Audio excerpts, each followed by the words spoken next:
So yesterday we talked about slice plots as sort of our first first look at what I think of as the high level interfaces to the plotting mechanisms. Madikin showed us really neat ways to do this all on the data set level when she was playing with regions and then make plots from that. But these high level interfaces basically give us a lot of control in a rather easy package and do a lot for us behind the scenes. Projection plot and slice plot share a lot in common. In fact, in YT, they both derive from the same container class. So the Python inherits from this plot window class. And so a lot of the methods that we saw yesterday, like zoom and the annotations that we looked at, those were actually features of that base class, that plot window class. And so we have access to those same methods for projection plots. Some things may make less sense for a projection, and actually I might have a few questions about that at the end for some of the more experts than with the slice, because of the different way the data is realized. But you basically have access, so everything that we learned yesterday carries over to projection plots today. Yesterday, we did what we called axis-aligned slice plots. That's where the normal to what we were plotting was one of the 3 coordinate axes. Today, we'll look at off-axis plots. And we'll look at them for projection plots, but it'll apply just as well to slice plots. And then we want to learn how to change their style. And my dog is adjusting. Okay. All right. So I'm gonna, oops, I'm gonna reset my cursor. As I mentioned, this notebook, 04-projectionplots.ipy notebook, is in the Git repo. So if you do a poll, it's only in the Git repo as of this morning. If you do a poll later this afternoon, you'll get it. We're gonna use, I should clear the output, hang on. Just to start clean, I want to start with a clear kernel. We're going to use the isolated galaxy again. Load sample basically just loads the data if it already exists in the cache directory on your computer. The first time you run it, as we saw yesterday, it'll actually download the data set, but now it found it already is living in my .cache and just happily loads it. And so we'll just dive into making a first plot. And this interface looks remarkably similar to the slice plot interface. You give it a data set, you give it a direction that for the slice plot, it was the direction that you want to slice perpendicular to. Here, it's the perpendicular direction for the projection, so the normal direction. And you give it a field. And when I do that, first time through, it has to read things in, read the data, as Matt talked to us about yesterday. I think he called it reluctant loading. So it reluctantly loaded the stuff, and here's our projection. Notice a few things. It's got that same origin-centered stuff that always confuses me, but that same origin equals native will clear that up for you. But notice now the units. Density should be grams per cubic centimeter. In the projection, we lost one of the centimeters. And we'll talk about why in just a moment, but the idea of the projection is instead of just an instantaneous slice through the data set, we're actually integrating out one of the dimensions. And so by integrating out one of the dimensions, we've lost a unit of length. Just to compare to the slice plot, so here's the analogous slice plot. And you notice the units are, as you would expect, grams per cubic centimeter. You notice there's a lot more fine scale structure in the slice plot. Recall by default, the slice plot is going to slice through the center of the domain. So this is looking right through the heart of the galaxy. I did it normal to Z, um, just as the projection, but in the projection, you see a lot of the finer detail kind of got lost, but you can sort of see more, I don't know if I want to call it, it's more intense towards the center, because you're sort of looking through more material the closer that you get through the center. So these two have very different use cases for you. And in some sense, a projection might be more in line with what you think about as an observation, because you're seeing the integrated light through an object. I think I said both of these, the units on the color scale are different, representing that one is a slice and the other is actually an integral. And so it makes sense just to talk about what YT actually does, what it means by a projection plot. And there's actually a couple of different projections, and I only am going to focus on two of them here. Both of these are integrals. And the first, what we did in that first example, is an example of an unweighted projection.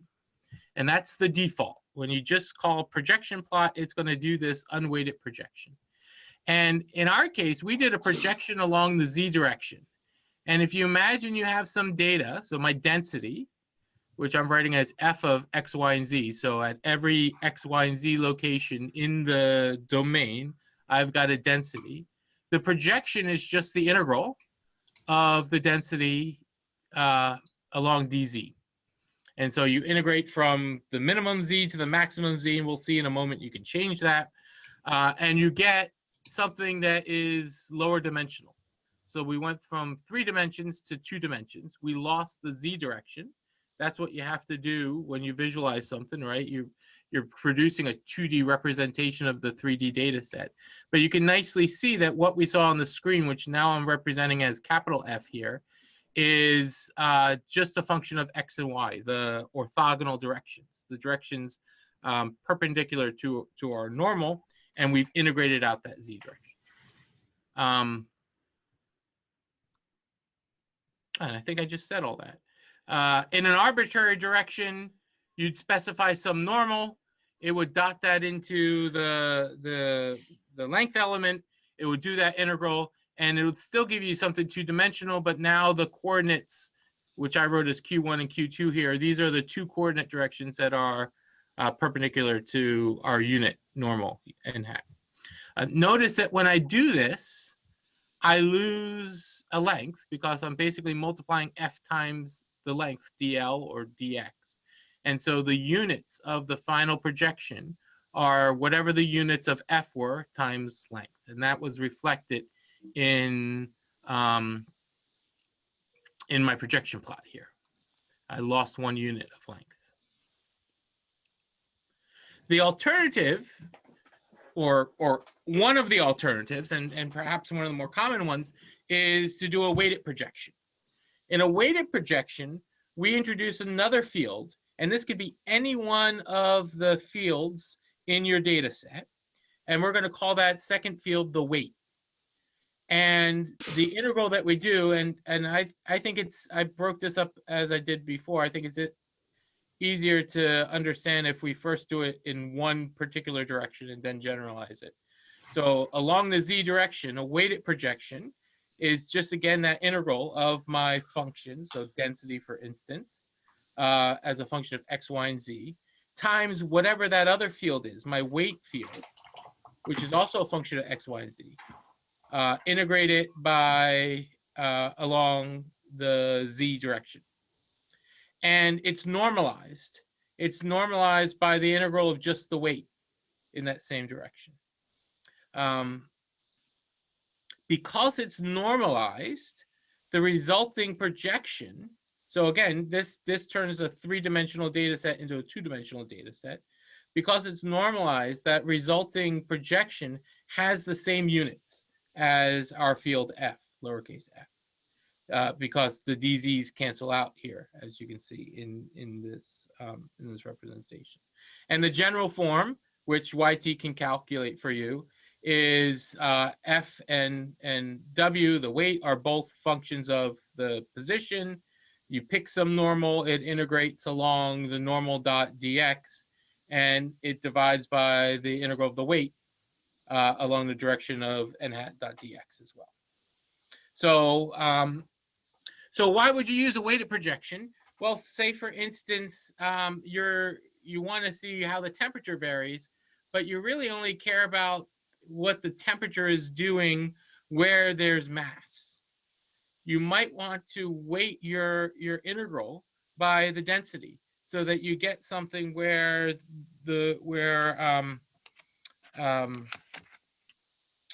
where it contributes more to that integral if there's more material there. And so that seems like a reasonable thing to do. In general, also for if you work on like turbulence stuff and you do like Favre averages, which are density weighted averages, this projection does that for you as well if you set the weight field to density. So here's how we do a weighted projection. Same interface, projection plot, same first three arguments. The data set, the orthogonal direction, I'm still doing an axis aligned projection at the moment. The field that I'm going to project, and so in this case, I'm going to project density, temperature, but I'm going to weight it by density. So in this integral here, F is temperature. My result is going to have units of temperature, but in the integrals, I'm going to weight it by the density. And so in the bottom, it's going to be normalized basically by the column density along the line of sight.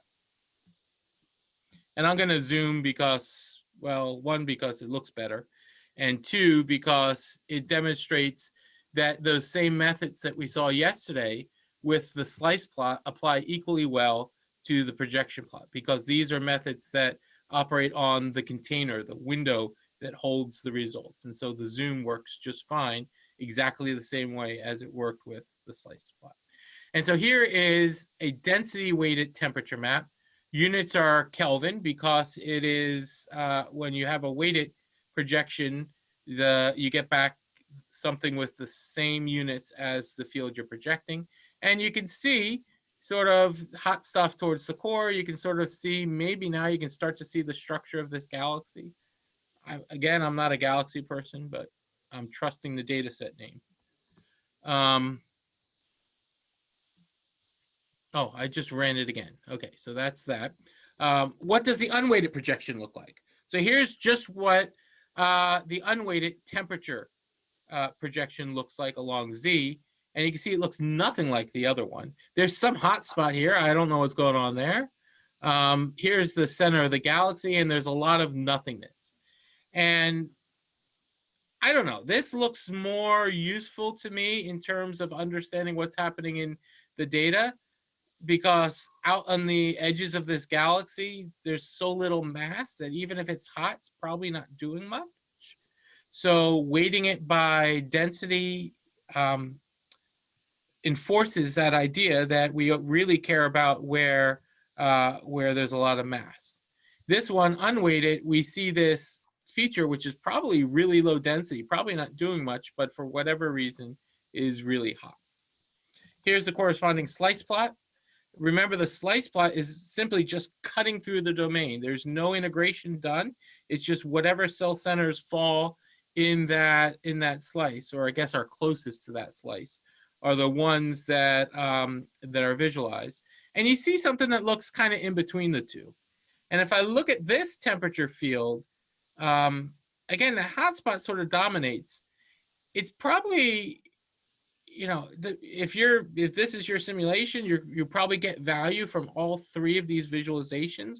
But in terms of understanding the dynamics of what's happening, the density weighted slice plot probably is more closely aligned with your intuition in understanding where the temperature is based on where the material is, where the mass is. So that's sort of one of the main use cases for projection plots. And the weighted projection plot is often quite a useful thing, especially when dealing with stuff like temperature or velocity, or if you want to look at turbulence and you really want to see the effects only where there's a lot of mass, where perhaps it can have the most impact.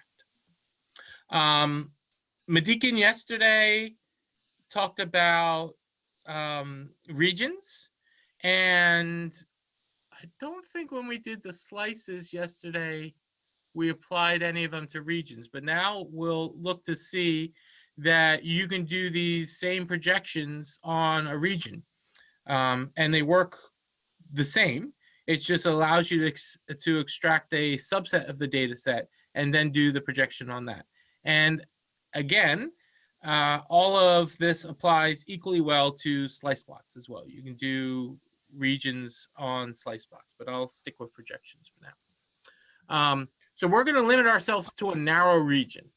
And the idea is that we're going to pick basically a rectangular domain, a rectangular prism, that in the X and Y directions is the full extent of the domain, but in the Z direction, it's rather narrow, and it's centered on the center of the galaxy.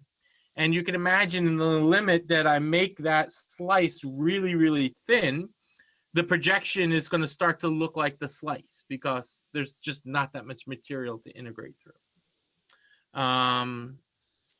So I'm going to build a region by specifying a lower left and an upper right value. So the coordinates of my rectangular prism. So I need an X, Y, and Z coordinate of the lower left and an X, Y, and Z coordinate of the upper right corner of my prism.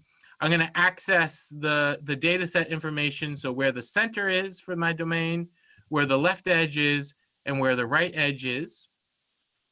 I'm going to set the depth of my, my slice to be 40 kiloparsecs, which, look up on here, this is 10 kiloparsecs.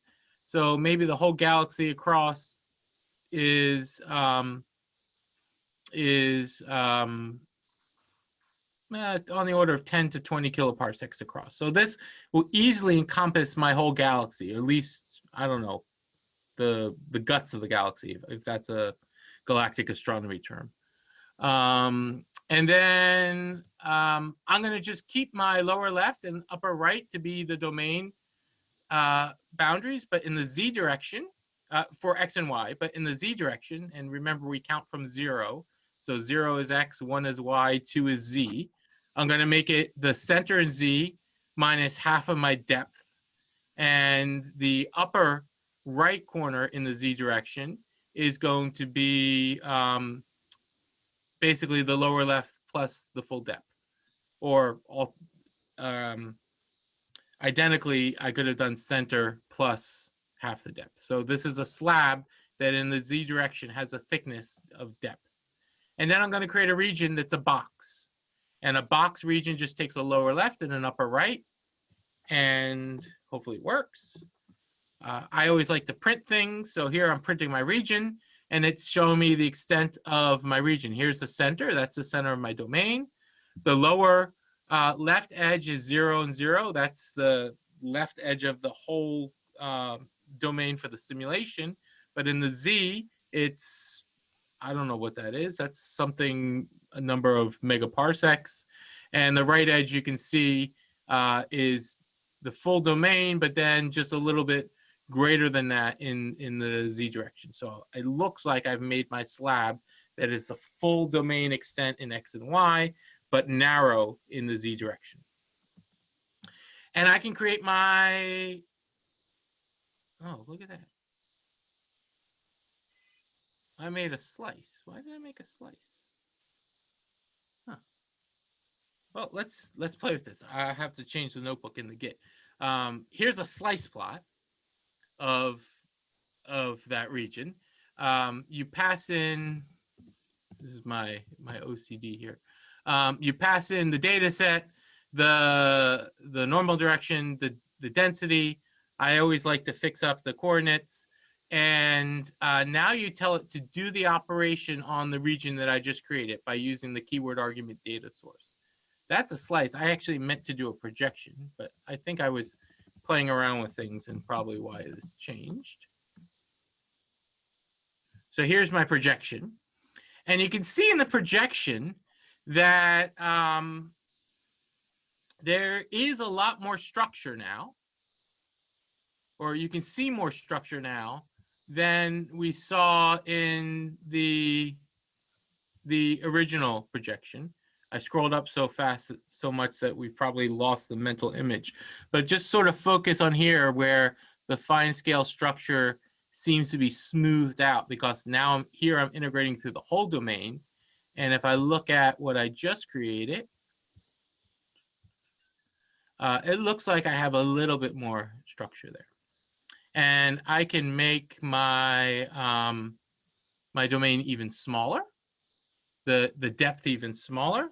So I'm going to remake my region, and I'm going to remake my projection plot. And when I do this, notice what happens.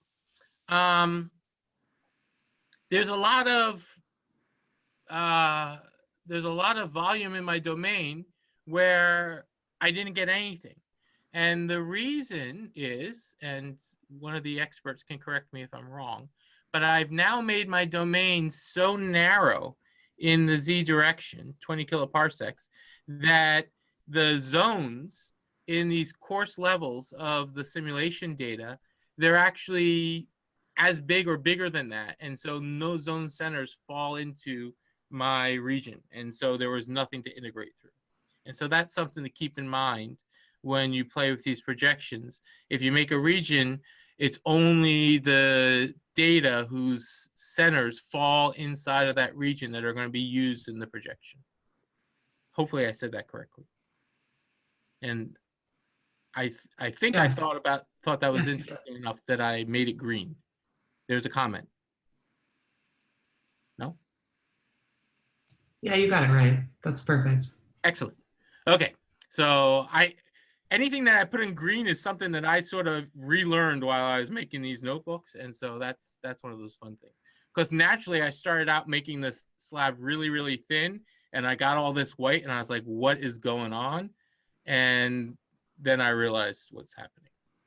All right. So, and this works. We'll do a spherical region later, and we still have that challenge question for the afternoon to do the Mickey Mouse projection. Put 3 spheres together in a union to look like the Disney logo. So someone can try that for this galaxy. And we won't tell Disney, don't worry. So, so far we've talked about what are called axis aligned projections. Just like yesterday, we talked about axis aligned slices. That's where we're doing the slice along, or the projection along, one of the coordinate axes. I hesitate to use the word easy, but that's a simpler operation for YT to do, just in terms of how the data is laid out, because underneath it all, there's some sort of logical structure that's aligned with those axes. If we do an off-axis projection, that's where I'm going to integrate along some arbitrary direction that's not aligned with the coordinate axes. It's got to do something fancier. And in fact, under the hood, what YT does is it leverages the same infrastructure that's used for volume rendering, that Stephanie will talk about this afternoon, to do these off-axis projections. And in short, what it's going to do is you're going to pick some direction, a normal direction, that is based on just a vector. You're going to pass in a vector. And YT is going to shoot rays through the volume parallel to that normal, and it's going to integrate up the data, either weighted or unweighted or whatever you've asked for, along those rays until they hit an image plane, which is what's going to be displayed on your screen. So it's an operation that's going to be very much similar to how the volume rendering is done later. Oh, and just to make things fun, wait, what am I doing here?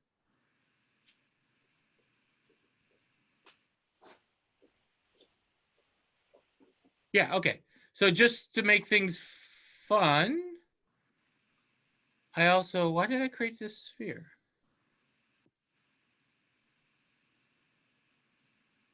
I was playing with things so much yesterday that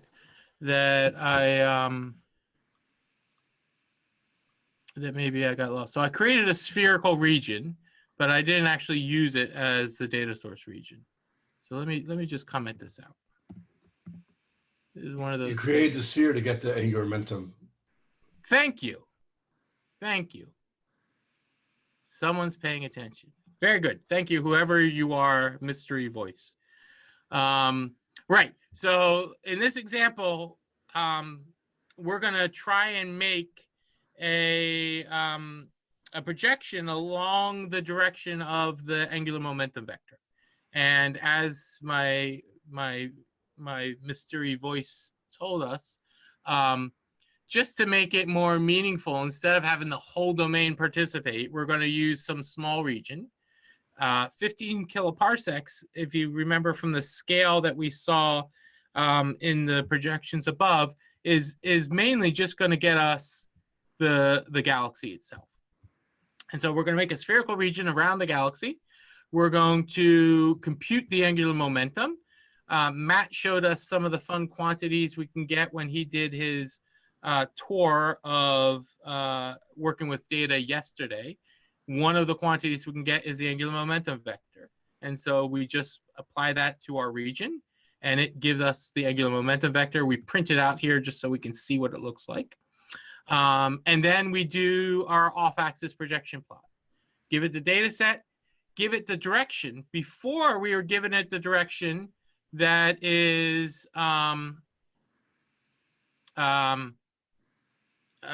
either X, Y, or Z, one of the axis-aligned directions. Now we're giving it a direction that is a vector. And so it's going to, same interface, but it's going to know what to do when we pass it some arbitrary vector. I'm still going to work on density. I'm going to tell it use the center to be the center of my sphere. I actually don't need this because the center of the sphere is the center of the domain, which is the default, but it's nice just to see how we can set that. And I'm going to set the width of my projection just to be 50 kiloparsecs. And when I do that, this takes a bit more time. So it's working on it. Here's my angular momentum vector. It doesn't have much meaning to me, except, you know, it's got the right units, so that's good. And here's what my projection looks like. It really looks kind of cool. It's got this little like glowing effect behind it. So this is a smaller domain, a projection in a direction that is not aligned with the axes. It was an unweighted direction, which is reflected by my units here. I lost 1 unit of length. And notice now that the axes, they're not X and Y. They're now X, image X and image Y. This change in the name reflects the idea that this image plane isn't actually aligned with X and Y. It's some image plane that is perpendicular to my normal vector that I supplied. And so this is sort of a fiducial X and Y that were used in the projection to create the image. All right. One other thing, which I won't play with now because this data set, it turns out it didn't make much of a difference for. But if you notice in the info that YT prints out, it tells you that it's making a fixed resolution buffer of density that's 800 by 800. So that's the number of pixels it's using. So in that, in computing that projection, it's going to shoot rays through the domain and have those rays intersect that image plane, where that image plane has a resolution of 800 by 800 pixels. So that's going to sort of set the scale for how fine detail you can see in your data set. If you're making a really high resolution image and have a really high resolution data set, you might want to bump up those numbers. You might want to use a bigger fixed resolution buffer at the expense at the expense of, you know, computational work. It's going to take longer to be done. And I just note here that you can change the size of the buffer using the set buff size option. You can do the same thing with projections that we did with slice plots. Here's another off-axis projection. Just, well, it's not really off-axis. I don't know why I did that. It's actually off-axis aligned on an axis. Oh, no, I'm sorry. This is off-axis. because there's 2 ones, not just 1 1. So this is in some diagonal direction in my domain, and zoomed in by a power of 50. Here you can actually see what looks like a thin disk in this galaxy simulation. Again, as much as I know about galaxies. Again, the units show the same, that this is not aligned, and so instead of just X, it has image X in it. And I've tried to put some links that give us more information on all the fun things you can do with projection plots. All right, I think I'm doing all right with time. 2 more bits to go through. We already saw the example of a region where we used the box, which is basically a rectangular prism. We made it narrow in the Z direction so that we're integrating through a lot less of the domain than the full domain. But you can also do a sphere. If I don't put units on the center, it's code units. And so this is the midpoint, the center of the domain. 20 kiloparsecs in radius creates a sphere. My interface looks, again, the same as we've been doing before. Data set, direction I'm projecting along. So this will be an axis aligned projection. I'm going to project the velocity magnitude. That's a derived variable in this data set. So it's going to compute that from the x velocity and the y velocity as needed.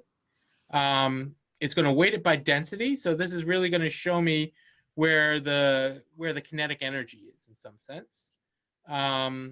The data source is the sphere. So that means it's going to do this projection just in the region that is the sphere.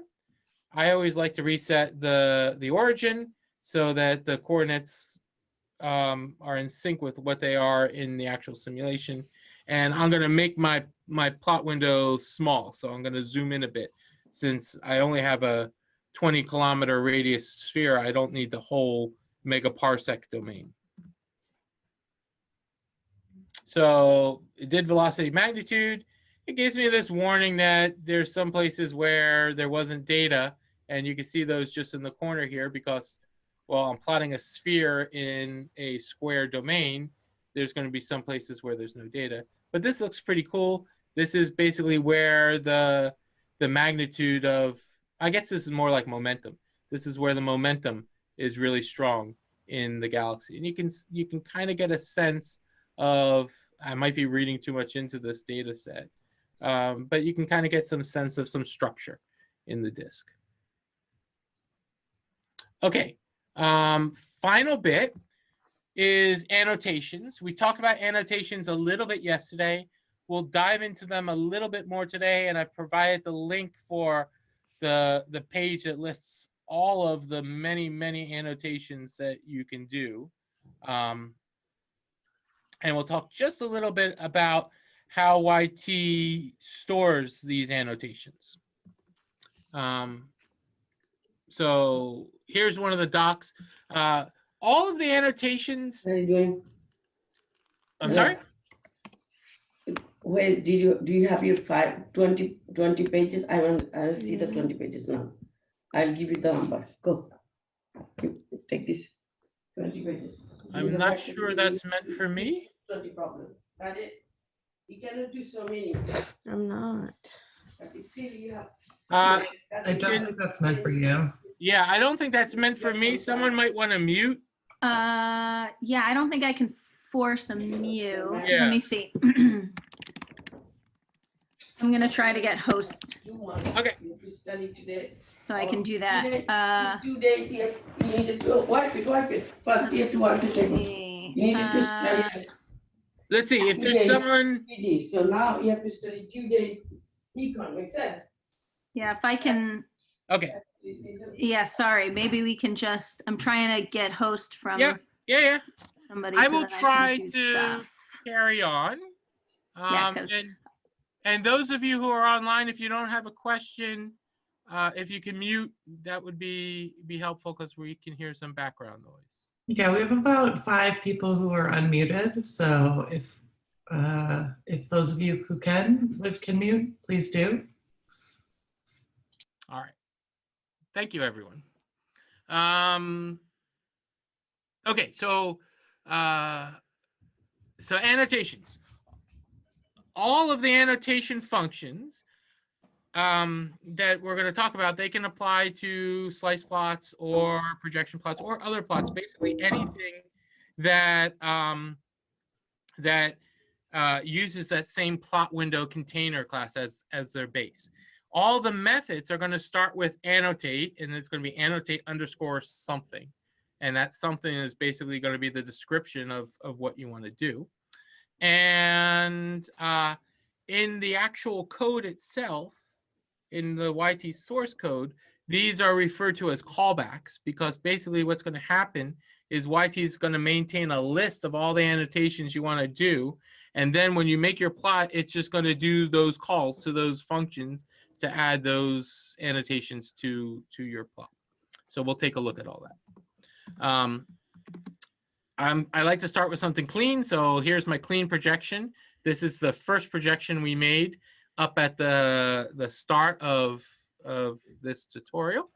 And now we're going to draw a circle on it. So we're going to draw a circle with a radius of 30 kiloparsecs. So maybe this is highlighting some critical orbital radius in your galaxy. Annotate sphere is what we want for that. Takes a center, takes a radius. I'm giving it the units, and it can take a number of different arguments. I'm just going to say I want the color to be black. And when I do that, I get my circle. And so that's 30 kiloparsecs. And so, you know, this is useful for publications, for instance. If you want to sort of highlight some feature and give some sense of scale, you can draw some circles on there.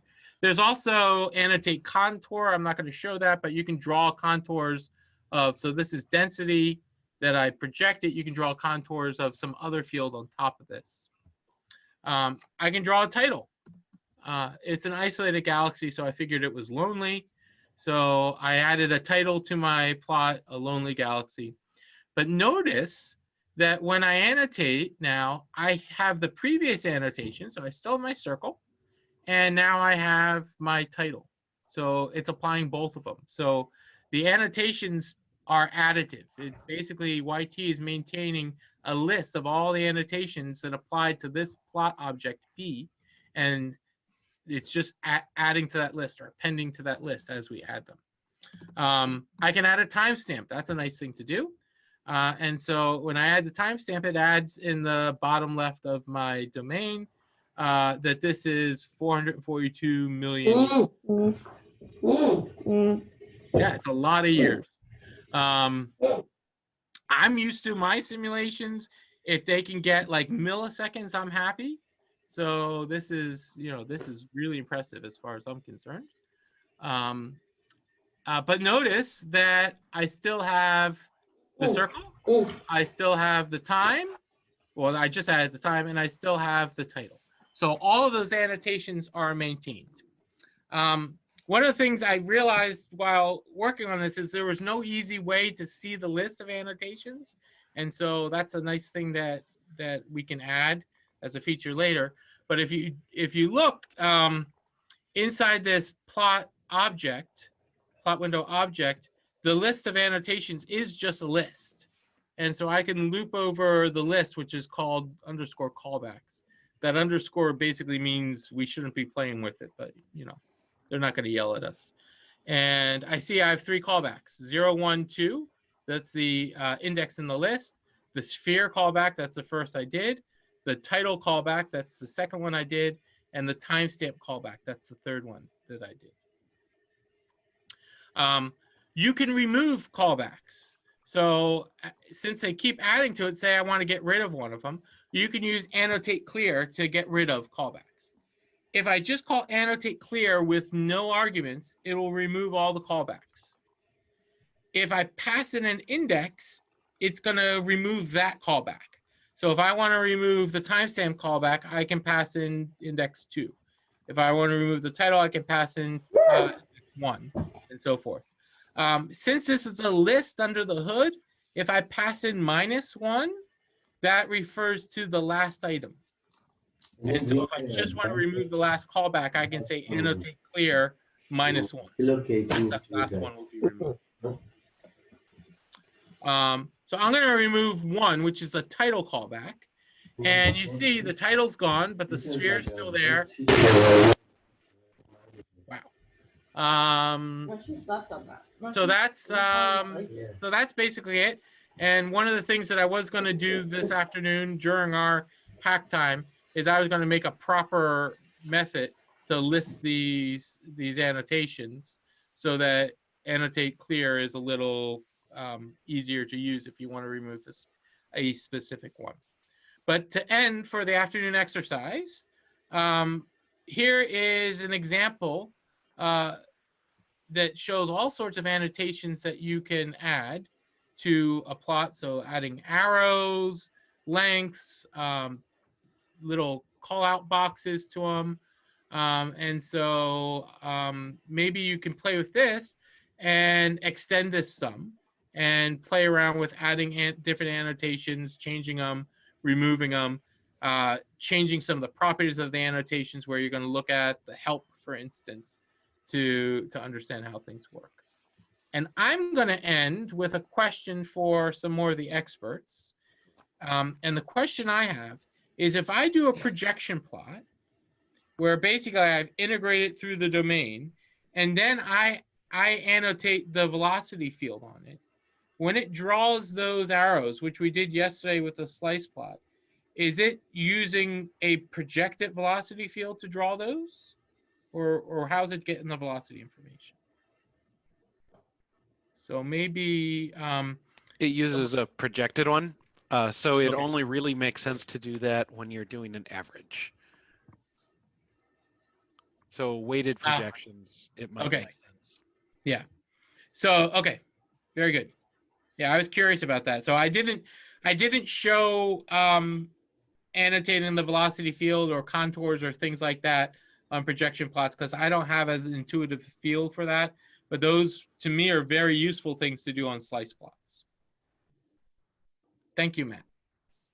So that's my show for this morning. If there's any more questions, I'm happy to answer or defer them to more experty people.